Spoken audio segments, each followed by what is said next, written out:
Komite Nasional Keselamatan Transportasi telah menyelesaikan laporan final investigasi kasus kecelakaan bus pariwisata masuk jurang di kawasan wisata Guci, Kecamatan Pocong, Kabupaten Tegal, Jawa Tengah pada 7 Mei lalu. Paparan hasil investigasi tersebut disampaikan dalam konferensi pers di Aula Pertemuan Politeknik Keselamatan Transportasi Jalan, Kota Tegal pada Rabu siang. Menurut Ketua KNKT, Surjanto Cahyono, menjelaskan hasil investigasi menyimpulkan beberapa faktor yang menyebabkan kecelakaan tunggal bus pariwisata tersebut masuk jurang, di antaranya bus itu terparkir di tempat dengan posisi kemiringan kritis dan tanah yang tidak stabil. Base-nya dalam kondisi laik dan memang kita buktikan secara teknis base tersebut khususnya rem parkirnya dalam kondisi laik. Nah, pada saat kejadian kan supirnya berada di luar dalam kondisi mesin hidup. Nah, ini kita juga memang saat ini belum ada peraturan yang mengharuskan ketika bis dihidupkan itu mesinnya dihidupkan, apakah supirnya harus ada di tempat atau enggak. Nah, ini bagian dari rekomendasi kami ke depan untuk agar selalu ketika penumpang mulai naik, pengemudi harus ada di tempatnya. Dan yang menjadi masalah kenapa dengan rem parkir yang kondisi baik kok bisnya meluncur, yang tadi dijelaskan oleh Pak Wildan, karena memang tanahnya labil. Begitu tanahnya labil, ganjalnya ambles, di mana gaya gravitasi yang dihasilkan lebih besar daripada gaya pengereman dan ganjil tadi, sehingga bisnya meluncur. Jadi di sini terjadi perubahan dari posisi statis ke posisi dinamis, yang dimana rem parkir itu tidak diperuntukkan untuk memberhentikan bis, tapi menjaga bis supaya tidak dari diam tidak jalan. Tapi karena kondisi tanahnya labil, ambles, maka ada perubahan kondisi dari statis menjadi dinamis. Ini yang menyebabkan setelah bisnya berjalan, batasan-batasan tadi tidak berlaku lagi, sehingga bisnya tetap meluncur. Itu yang mungkin menjadi catatan di uji, dan ini yang menjadi hal perlu kita pahami bersama. Lain kali kalau tempat parkirnya ya memang yang layak, jangan di tempat-tempat yang turunan, karena memang menjadi satu kondisi yang hazard yang bisa menimbulkan satu bahaya. Bisa dikatakan yang dominan adalah human error, Pak. Human error atau kesalahan alam ini, Pak? Alam nggak pernah salah.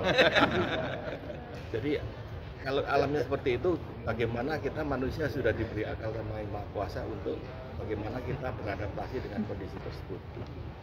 Jadi tempat parkir yang tidak layak, Pak. Tidak memenuhi persyaratan.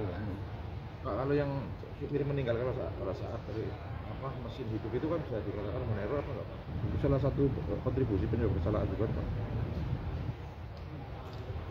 Ya kan, kalau melanggar kan berarti ada sesuatu, ada aturannya.